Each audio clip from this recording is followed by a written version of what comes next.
নির্বাচনে সবচেয়ে ভূমিকা পালন করেছে জিয়া সাইবার ফোর্সের পক্ষ থেকে।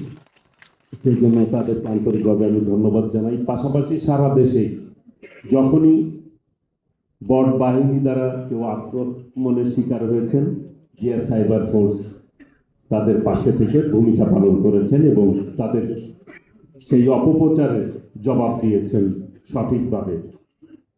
আজকের প্রেক্ষাপট হচ্ছে আগামী বাংলাদেশ দেশনায়ক তারেক রহমানের নেতৃত্বে একটি গণতান্ত্রিক বাংলাদেশের যাত্রা শুরু হয়েছে।